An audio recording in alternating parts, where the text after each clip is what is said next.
প্রকাশ্য অপরাধের চাইতে অনেক বেশি ডেঞ্জারাস, ভয়াবহ হলো ওই সমস্ত পাপ, ওই সমস্ত অপরাধ, ওই সমস্ত নফরমানি, ওই সমস্ত গুনাহ যেগুলো মানুষ ভেতরে ভেতরে করে, কারণ সেগুলো যে গুনাহ সেই চেতনাই মানুষের মধ্যে নাই। সময়ত ভাইরা আমার, আর এই জন্য আল্লাহ রাব্বুল আলামিন বলেছেন, আল্লাহর প্রিয় বান্দা হতে হলে, জান্নাতের মালিক হতে হলে, জাহান্নাম থেকে নিষ্কৃতি পেতে হলে, খাঁটি মুসলিম হতে হলে শুধু উপর দিয়ে ফিটফাট হইলে হবে না। উপর দিয়ে ফিটফাট হওয়ার পাশাপাশি ভেতরটাও ফিটফাট হতে হবে। আর যাদের উপরটা ফিটফাট, ভেতরটা সদরঘাট, সে কখনো খাঁটি মুসলিম হতে পারে না। আল্লাহ তাআলা আমাদের উপর এবং ভেতর, বাহির এবং ভেতর সবগুলোকে সংশোধিত করার তৌফিক দান করুন, বলুন আমিন। মুহতারাম হাজরিন, যে সমস্ত গুনাহ মানুষ ভেতরে ভেতরে করে, এই সমস্ত গুনাহ এর মধ্য থেকে একটা হলো হিংসা।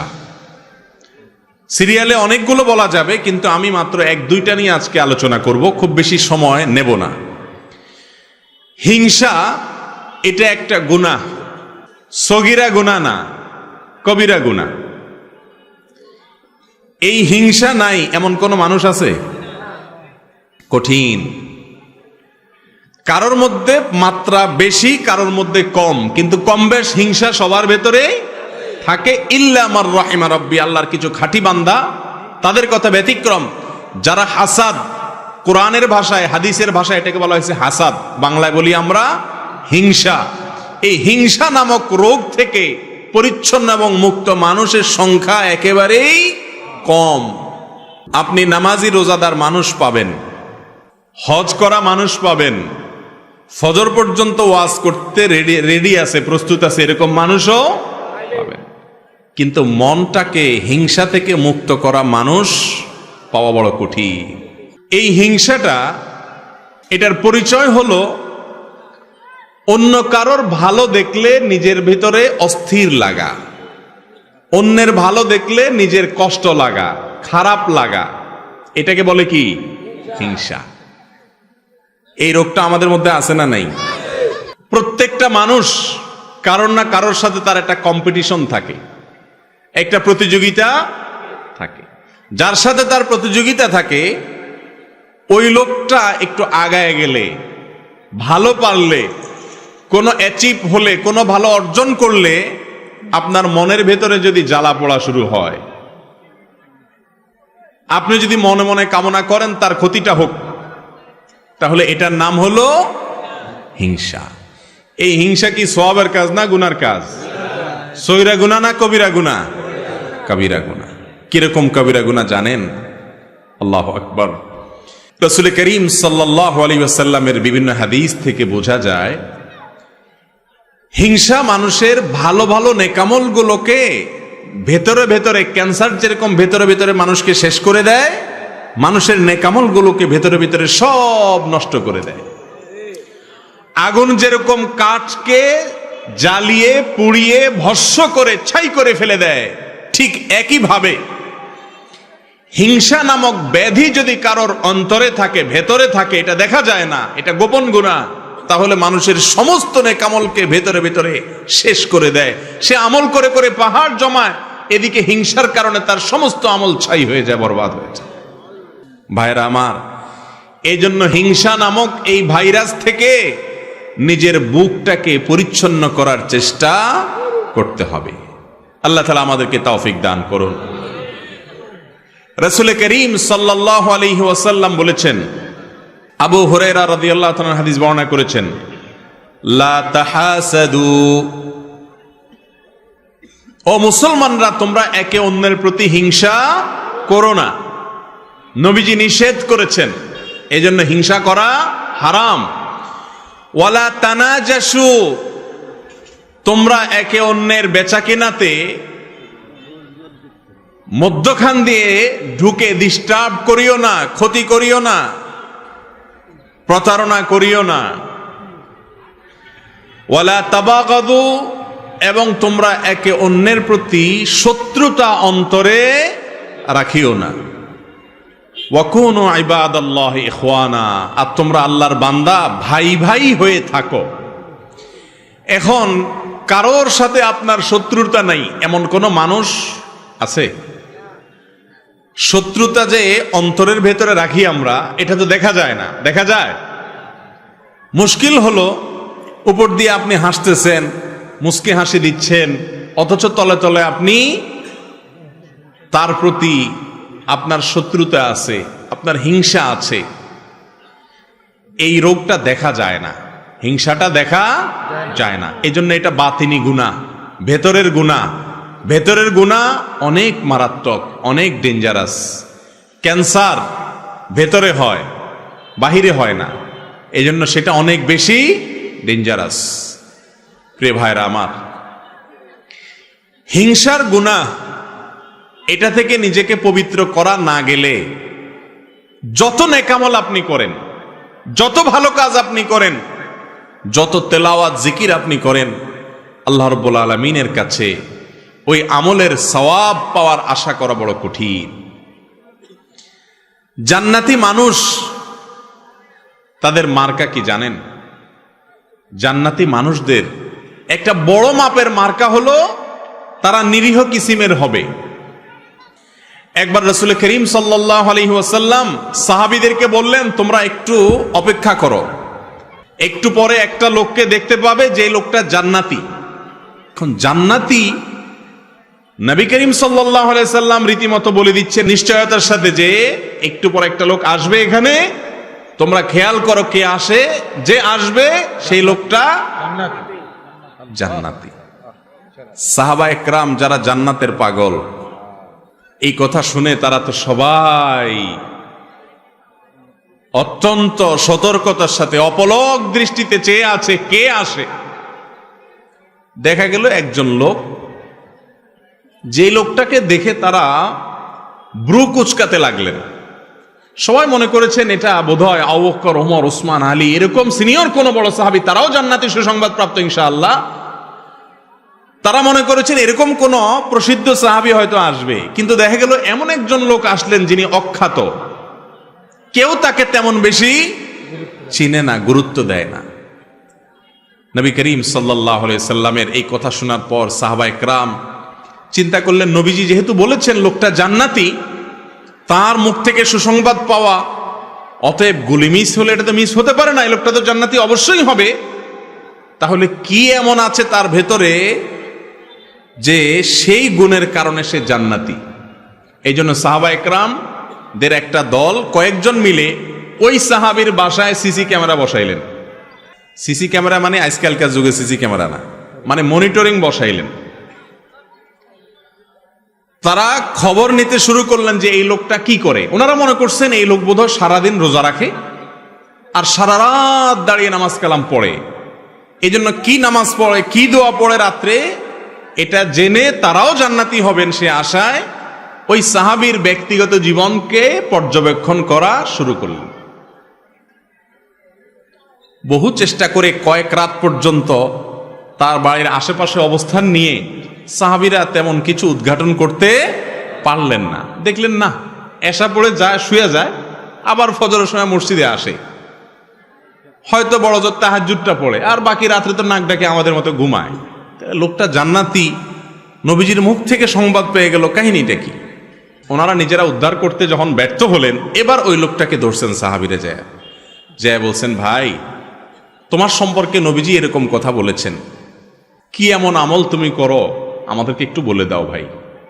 জান্নাত তো আল্লাহ তাআলার অনেক বড় জান্নাত, আমাদেরকেও আল্লাহ দিলে তোমার তো আর ক্ষতি হবে না। এই কথাটা সাহাবীরা বলেন নাই, এটা বোঝাতে চেয়েছেন এবং বলেছেন, ভাই বলে দাও কি আমল করো তুমি যে তোমার সম্পর্কে এত বড় সার্টিফিকেট রহমতুল্লিল আলামিন আল্লাহ রাসূল সাল্লাল্লাহু আলাইহি সাল্লাম স্বয়ং দিয়ে দিয়েছেন, কি করো তুমি বলো। লোকটা সাহাবীদের কথা শুনে, তিনিও সাহাবী, তিনি বললেন যে ভাই বিশ্বাস করো আমি স্পেশাল কিছুই করি না, তোমরা যা করো আমিও তা করি। ইসলামে অতিরিক্ত কোনো কিছু করার তেমন কোনো সুযোগও নাই, সবকিছু রেডিমেড। আল্লাহ এবং তার রাসূল সাল্লাল্লাহু আলাইহি সাল্লামের পক্ষ থেকে সবকিছু রেডিমেড। তোমরা 5 ওয়াক্ত নামাজ পড়ো, ভাই আমি 6 ওয়াক্ত পড়ি না, আমিও 5 ওয়াক্ত পড়ি। তোমরা রমজানের রোজা রাখো, আমিও রমজানের রোজা রাখি। বিশেষ কিছুই আমি করি না, এমনকি অনেক নফল আমল টামলও যে আমি করি এমনও কিছু না। তবে একটা জিনিস আছে আমার, সেটা হলো আমার এই বুকে আল্লাহর জমিনে কোনো মানুষের জন্য আমার কারোর প্রতি আমার কোনো দুঃখ, কষ্ট, শত্রুতা, হিংসা বলতে কিচ্ছু নাই। কেউ আমাকে যদি একটা গালিও দেয় তো আমি একেবারে ফ্রেশ মনে থাকে মাফ করে দিই। কেউ যদি আমার পেছনে শত্রুতাও করে আমি হাসি মুখে উড়াই দিয়া তার জন্য আমার অন্তরটাকে পরিষ্কার করে ফেলাই। কাউকে দেখে যদি আমার কষ্ট হয়, হিংসা হয়, আমি তার জন্য আরো বেশি করে দোয়া করি। এক কথা, আমার অন্তরটাকে আমি পরিচ্ছন্ন করছি। এই একটা আমল আছে স্পেশাল, হয়তোবা এই কারণে আল্লাহ তাআলা আমাকে মর্যাদা দিয়েছেন। ভাইরা আমার, কি বুঝতে পারলেন? জান্নাতি যে লোক হবে তার তসবির দানা হবে 1000, তাই না? তসবির দানা তো 100 আছে, 33টার আছে, আবার কিছু আছে অনেক বড় তসবি, দেখছেন নি? বাপখানা এখন যে কয়েক মাইল লম্বা হবে। তসবির সাইজ বড় হলে জান্নাতি হওয়ার গ্যারান্টি এমন কোনো কথা আছে না। দাড়ির সাইজ লম্বা হইলেও জান্নাতি হবে এমন কোনো গ্যারান্টিও, তাই বলে আবার দাড়ি না রেখে জান্নাতে যাওয়ার আশা করেন না। জান্নাতি লোকের জান্নাতে যাওয়ার সবচেয়ে সহজতম উপায়গুলোর মধ্যে থেকে একটা হলো নিজের কলবটাকে, অন্তরটাকে পরিষ্কার করে ফেলা। কাজটা কি সহজ না কঠিন? সহজ বলতেছেন? পাশের বাসার ছেলেটা এসএসসি পরীক্ষায় A+, গোল্ডেন A+ পাইছে, আপনারটা শুধু A পাইছে, A- পাইছে, কেমন লাগে তখন বলে? মনে হয় যে আমারটা A- পাইছে বুঝলাম, ওইটা A পাইতো, গোল্ডেন A+ পাইছে, এই দুঃখ সহ্য করি কোত্থেকে? এরকম অবস্থা আমাদের মনে হয় কি হয় না? ভাইরা আমার, লেবাসে পোশাকে মুসলমানের অভাব নাই এদেশে। আমার মতো, আপনার মতো এরকম লেবাস পোশাকে মুসলমানের সংখ্যা এদেশে আলহামদুলিল্লাহ কম।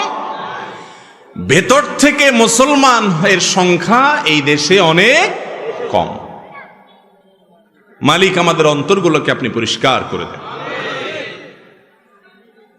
একজন খাঁটি মুসলমান, একজন জান্নাতি মানুষের অন্তরে কারোর প্রতি শত্রুতা, বিদ্বেষ, হিংসা থাকতে পারে না। মানুষ শত্রুতা করবে, চলতি পথে বহুত লোক আপনার শত্রুতা করবে, সবাই তো ফেরেশতা না। কিন্তু আপনার কাজ হলো সবার জন্য ক্ষমার দরজাটাকে একেবারে উন্মুক্ত করে দেওয়া। ভাইরা আমার, হিংসুক যখন অন্যের ভালো দেখে হিংসা করে তখন কি সে নিজে সুখী হয় না দুঃখী হয়? আরো কারোর ভালো দেখে যদি আপনার ভেতরে জ্বলে, গ্যাস্ট্রিকের কারণে ভেতরে জ্বললে যেরকম কষ্ট হয়, কারোর ভালো দেখলে ভেতরে জ্বললে সে জ্বালাতেও নাকি ভালো লাগে? কষ্ট হয়। ইবলিস আপনার আমার এত জঘন্য শত্রু যে সে সব সময় আমাদের যেটাতে কষ্ট হয় সেদিকে নিয়ে যায়। এখন কথা হলো, আমাদের অন্তরে হিংসা আছে কিনা এটা বুঝবেন কিভাবে? এটা বোঝার একটা ছোট্ট মিটার আছে। মিটার দেব, মিটারটা ফ্রি, কোনো পয়সা কই লাগবে না। মিটারটা সবাই বুঝে নেন। মিটারটা হলো আপনার সাথে যাদের কম্পিটিশন আছে না, এই যে মিডিয়ার ভাইরা ক্যামেরা কতগুলো সেট করে বসে আছে, ওনাদের মধ্যে পারস্পরিক কম্পিটিশন আছে না? কার চ্যানেলে কত বেশি সাবস্ক্রাইবার হয়, কত বেশি ভিউ হয়। এখন মনে করেন এক ক্যামেরাওয়ালা ভাই দেখলো আরেক ক্যামেরাওয়ালা ভাইয়ের চ্যানেলে ভিউর পরিমাণ অনেক বাড়ছে, তখন যদি তার ভেতরে কষ্ট হয়, চিনচিন করে একটু জ্বলে বুকের ভিতরে, তাহলে বুঝতে হবে কি হচ্ছে? হিংসা হচ্ছে। ওনাদেরটা দিয়ে বুঝাইলাম, আপনারা জোরে জি বলে নিজেদেরকে পাক মনে করেন না, আমরা সবাই এই রোগের রোগী। একজনের ভালো দেখার পরে যার সাথে আপনার কম্পিটিশন হয়, প্রতিবেশীর সাথে হয়, ভাই বোনে হয়, এমনকি বন্ধু বান্ধবের মধ্যে হয়, আলেমদের মধ্যেও আর একটু বেশি হয়। ঠিক না বে? ঠিক। ভালো দেখতে পারে না। একজনের মাহফিলে লোক বেশি হলে আরেকজন বলে যে আমি দেখাই দিতাম চান্স পাইলে। এই সমস্ত রোগ আমাদের মধ্যে আছে না নাই? আল্লাহু আকবার। ভাইরা আমার, এই হিংসা এত ডেঞ্জারাস ইবাদত, এত ডেঞ্জারাস অপরাধ, গুনাহ, যে এটা দেখা যায় না। ইয়া বড় দাড়ি, লম্বা রুমাল, বিশাল বড় পাগড়ি, লম্বা জুব্বা, সবই ঠিক আছে, কিন্তু ভিতরে ভিতরে হিংসার ডিব্বা। হতে পারে কি পারে না বলেন? ভাইরা আমার, অন্যের ভালোর খবর শোনার পরে, কারোর ভালো দেখার পরে যদি ভেতরটা চিন করে জ্বলে ওঠে, তাহলে এই মিটার দিয়ে বুঝবেন যে আপনার অন্তরে কি আছে, হিংসা নামক রোগ আছে। এই রোগ অন্তরে থাকলে আপনি কখনো সুখী হতে পারবেন না। আরেকজনের ভালো দেখার পর যদি আপনার ভেতরে কষ্ট হয়, এর মানে হলো আপনার ভেতরে কুফুরির দানা আছে। কিসের দানা? কুফুরির দানা। কুফুরি বুঝেন? আল্লাহ তাআলাকে অস্বীকার করা কত ডেঞ্জারাস বিষয়। আল্লাহর অস্বীকারের দানা আছে আপনার ভিতরে। কিভাবে বুঝবেন? আল্লাহ রাব্বুল আলামিন যদি ওনাকে কোনো ভালো কিছু দেয়, অনেক ভালো কিছু দিলেন, এটা দিছে কে? আল্লাহ। আপনার যদি জ্বলে, আপনার যদি কষ্ট হয়, আপনার ভেতরে যদি অস্থিরতা লাগে, পেরেশানি লাগে, চিনচিন করে, হিংসা হয়, তার মানে আল্লাহর যে ফয়সালা, আল্লাহর যে বন্টন, আল্লাহ যে তাকে দিয়েছেন, আপনি আল্লাহর এই ফয়সালাকে মানতে পারতেছেন না। এটা এক প্রকারের অস্বীকৃতি না? এই জন্য বললাম, হিংসা এই রোগটি মূলত মানুষের অন্তরে কুফুরির দানা থেকে সৃষ্টি হয়। আমরা হয়তো খেয়ালও করি না, সবাই কম বেশি রোগের রোগী। সৃষ্টি জগতে প্রথম অপরাধ কি হয়েছে জানেন? গোটা সৃষ্টি জগতে আল্লাহর প্রথম নাফরমানি কোনটা হয়েছে জানেন? কোন গুনাহটার প্রথম হয়েছে বলতে পারেন কেউ? হিংসা দিয়ে যেহেতু আলোচনা করতেছি, অতএব এটাই হবে। চালাক আছেন আপনারা? হ্যাঁ ভাই, আল্লাহ সৃষ্টি জগতে সর্বপ্রথম অপরাধ সেটা হলো এই হিংসা। মিস্টার ইবলিস যখন আল্লাহ তাআলা তাকে সিজদা করার নির্দেশ করলেন আদমকে, তার ভেতরে কি হয়েছে? হিংসা হয়েছে। খলাকতানি মিন নার ওয়া খলাকতাহু মিন তিন।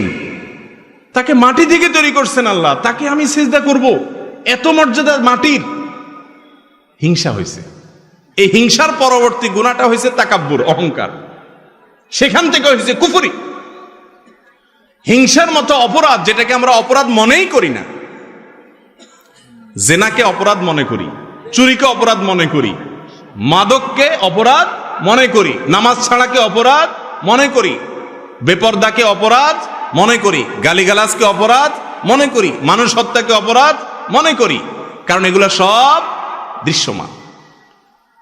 কিন্তু হিংসা নামক অপরাধ, যে অপরাধ ছোট কোনো অপরাধ নয়, আমল বিনাশী অপরাধ, সেটাকে আমরা অপরাধ মনে করি না।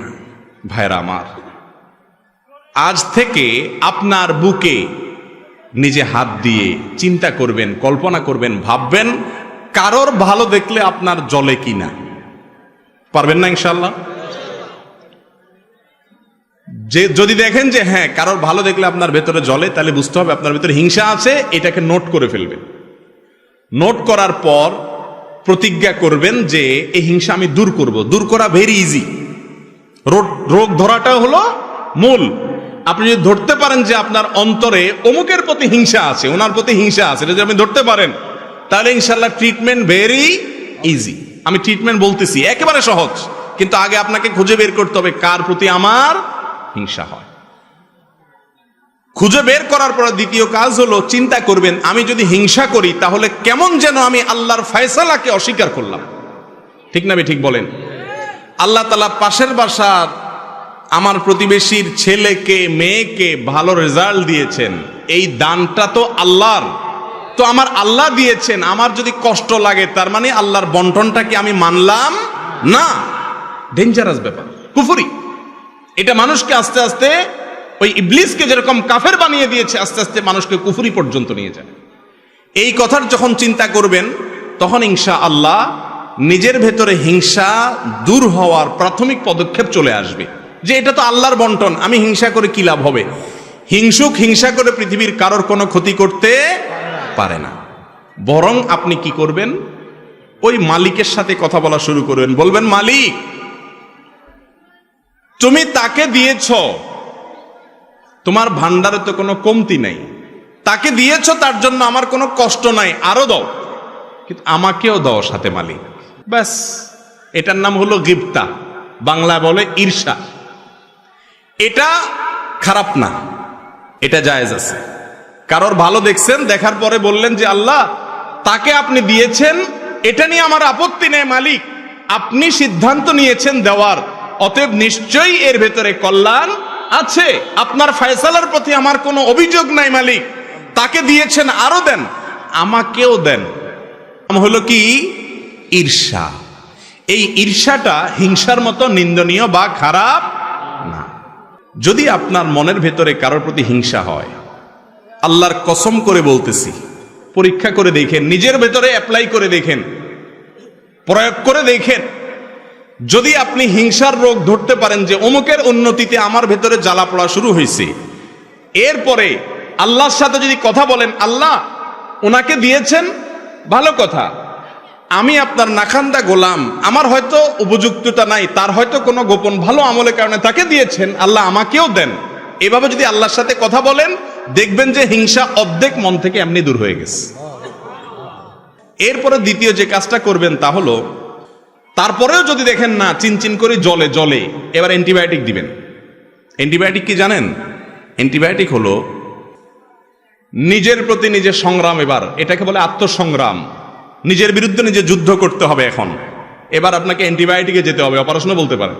সেটা হলো এবার নিজের নফসকে বলবেন, নফস আমার আল্লাহ তাকে দিয়েছে, তোমার কাছে কষ্ট লাগে, তুমি হিংসুক ছোট লোক, অতএব এটার শাস্তি হলো তুমি আল্লাহর কাছে মনে না চাইলে হুদামিসা দোয়া করো, এমনি দোয়া করো, আত্মলি বলো আল্লাহ ওনাকে যা দিয়েছেন আল্লাহ ওনাকে আরো দেন, আরো দেন। আল্লাহ আল্লাহ আপনার শুকর, আপনি তাকে দিয়েছেন, তার ছেলেকে এ প্লাস দিয়েছেন, আল্লাহ আরো দেন। আল্লাহ ওনার ব্যবসায় অল্প দিনে এত লাভ করছে, আল্লাহ ডবল করে দেন। মনে চাবে না, কিন্তু মনের বিরুদ্ধে মুখে আল্লাহর কাছে কি করবেন?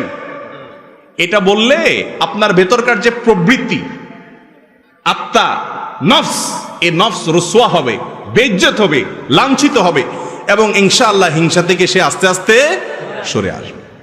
শয়তান তখন বলবে ছেড়ে দে মা, কেন্দে বাসি। কারণ এই লোক উল্টা বরং যার প্রতি হিংসা হয় তার জন্য দোয়া করা ধরছে। তার জন্য যদি দোয়া করা ধরে, শয়তান চিন্তা করবে যে এই লোক তো উল্টা বরং আরো তার অন্তরটাকে প্রশস্ত করতেছে। ইমানদারের মন কখনো সংকীর্ণ হতে পারে না, কিন্তু আজ আমাদের মনগুলা সব ছোট, ঠিক না বে ঠিক? মুমিন বড় মনের হতে হবে। কিসের হতে হবে? বড় মনের হতে হবে। আল্লাহ তাআলা আমাদেরকে তৌফিক দান করুন। ভাইরা আমার, হিংসা নামক এই রোগ, এটা থেকে মুক্তির জন্য আমাদের প্রাণপণ লড়াই চালাতে হবে নিজের বিরুদ্ধে। কারণ গুপ্ত ঘাতক হিংসা, এটা কি গুপ্ত ঘাতক। ধূমপান এটাকে বলা হয় গুপ্ত ঘাতক, মাদক গুপ্ত ঘাতক, তামাক গুপ্ত ঘাতক, ভেতরে ভেতরে মানুষকে শেষ করে দেয়। ক্যান্সার গুপ্ত ঘাতক। ঠিক তেমনি ভাবে একজন ইমানদারের জন্য, তার আমলের জন্য, তার ইমানের জন্য গুপ্ত ঘাতক হলো হাসাদ বা হিংসা। আল্লাহ তাআলা আমাদের সবাইকে, আমাদের অন্তরগুলোকে পরিষ্কার করার তৌফিক নসিব করুন। ভাইরা আমার, কারোর প্রতি যখন হিংসা হবে, আপনি যখন নিজের বিরুদ্ধে সংগ্রাম করে হিংসাটা দূর করতে পারবেন, একটু চেষ্টা করলে দেখবেন যে দূর হয়ে গেছে ইনশাআল্লাহ। দূর হয়ে গেলে দেখবেন আপনার মনের ভিতরে শান্তি আসবে। ওনার উন্নতি দেখলে আর কষ্ট হবে না, তখন কি হবে? শান্তি আসবে। মনে হবে যে আল্লাহ ওনাকে দিয়েছেন, দেখ আল্লাহ তো অভাব নেই, আমাকেও দেখ। এটা যখন করবেন তখন আল্লাহ তাআলা আপনাকেও ইনশাআল্লাহ দিবেন। আর যদি হিংসা করেন, তাহলে ওনাকে আল্লাহ দিছে, আল্লাহ হিংসুককে কোনোদিন দেয় না। আপনাদের সমাজে আপনারা একটু ডানে বামে খেয়াল করে দেখেন, যারা হিংসা করে আল্লাহ রাব্বুল আলামিন হিংসুকদেরকে কখনো দেন না। ওইগুলা জ্বলে পুড়ে খাসিরাত দুনিয়া ওয়াল আখিরা, আমসালা দুইটাই চলে যায়, দুনিয়া আখিরাত দুইটাই বরবাদ হয়ে যায়। হিংসা করে কোনো লাভও হয় না, আর ভেতর ভেতরে জ্বলে জ্বলে আরো শেষ হয়। ঠিক না বেঠিক? হিংসা করলে কি মনে শান্তি লাগে? কথা বলেন। কারোর প্রতি হিংসা হলে কি নিজের মনে শান্তি লাগে? মনে অস্থিরতা লাগে না? অতএব কারোর প্রতি হিংসা করবেন না আপনার নিজের স্বার্থে। কার স্বার্থে? কারণ হিংসা ছাড়লে আপনার আরাম হবে, আর হিংসা করলে আপনার ব্যারাম হবে, কষ্ট হবে, দুঃখ বাড়বে, জ্বালা শুরু হবে, হার্ট অ্যাটাকও করতে পারেন। ঠিক না বেঠিক? আল্লাহ তাআলা আমাদের সবাইকে অন্তরের এই গুনাহ এবং অপরাধ থেকে বেঁচে থাকার তৌফিক দান করুন। নাম্বার 2, অনিয়ন্ত্রিত ক্রোধ, সীমাহীন রাগ আমাদের মধ্যে আছে না নাই? বদমেজাজি, এগুলোকে আমরা গুনাহ মনে করি না, কিন্তু বরং অনেক সময় এগুলোকে আমরা খুব গর্ব করে বলি। আরে উল্টাপাল্টা দেখলে আমার চান্দি গরম হয়ে যায়, বলে না? ফুটানি মেরা রোগী রোগ ধরতেই পারে নাই, উল্টা বরং রোগ নিয়ে গর্ব করতেছে। এর নাম হলো মূর্খ।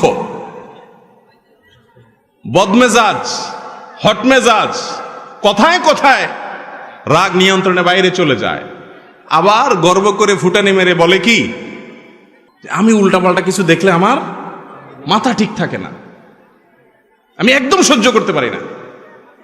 এই টাইপের কথা যারা বেশি বলে, এদের দেখে নিজের অপকর্মগুলো খুব ঠান্ডা মাথায় সে সহ্য করে দেয়, আরেকজনেরটা দেখলে তার চান্দি কি হয়ে যায়?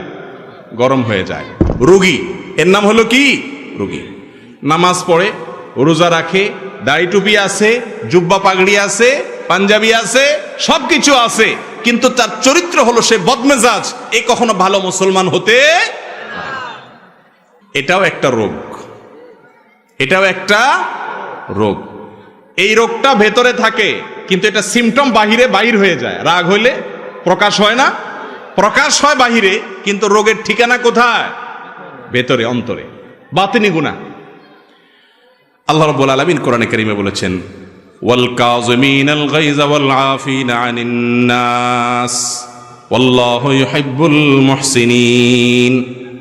যারা নিজেদের ক্রোধ, রাগ, গোসাকে যারা হজম করতে পারে, কন্ট্রোল করতে পারে, নিয়ন্ত্রণ করতে পারে, এবং মানুষ ভুল ত্রুটি করলে যেখানে সেখানে চেতে যায় না, রাগ হয়ে যায় না, ক্ষমা করতে জানে মানুষকে। আল্লাহু ইউহিব্বুল মুহসিনিন। আর যারা মানুষের প্রতি অনুগ্রহ করে, আল্লাহ তাআলা তাদেরকে, এই লোকগুলোকে আল্লাহ তাআলা ভালোবাসেন। তাহলে আল্লাহর প্রিয় পাত্র হতে হলে বদমেজাজ ছাড়তে হবে, বদমেজাজ ছাড়তে হবে। আমরা সাধারণত মনে করি যারা খুব রাগী হয় এরা বোধহয় খুব বাহাদুর কিসিমের, তাই না?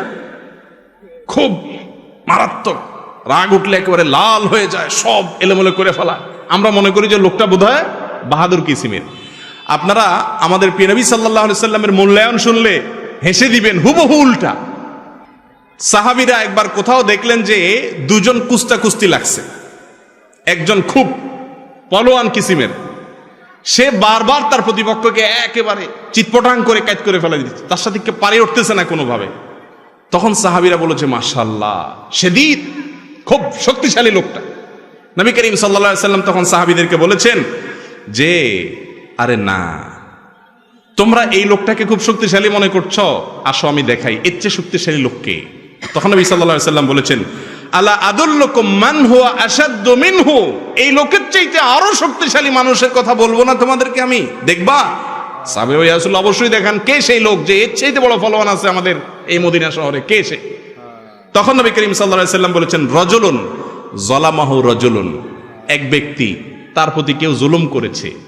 রিকশাওয়ালা আপনার গায়ের উপরে রিকশাটা লাগাই দিছে অসতর্ক হয়ে। একজন সাধারণ মানুষ আপনার পাও দিয়া পায়ের উপরে পাড়া দিস, আপনাকে কষ্ট দিছে, জুলুম করছে। আপনি চাইলে কষায় আনে একটা দিয়ে দাঁতগুলা সব ফালে দিতে পারেন, এই ক্ষমতা আপনার আছে। কিন্তু ফাকাজা মাগাইজাহ, চান্দি গরম হয়ে গেছে, এরপরেও সে ওই মালিক দেখছেন, সব মালিক সব দেখছেন, সেই কথা মাথায় রেখে ঢোক গিলার মতো করে রাগটাকে গিলে ফেলে দিয়েছে, দিয়ে মুস্কি হেসে দিয়েছে, ওই লোকটাকে মাফ করে দিয়েছে। এই ব্যক্তি সম্পর্কে নবীজি বলেছেন, ফাগালাবাহু ওয়াগালাবা শায়তানা, সে নিজের রাগের উপরে জয়ী হয়ে গেছে, শয়তান চাচ্ছে তাকে এখানে হারায় দিতে, জাহান্নামের দিকে নিতে, সে শয়তানকে হারায় দিছে, হেসে দিছে, রাগকে কন্ট্রোল করতে পারছে। এই লোক হলো আসল বীর, আসল বাহাদুর।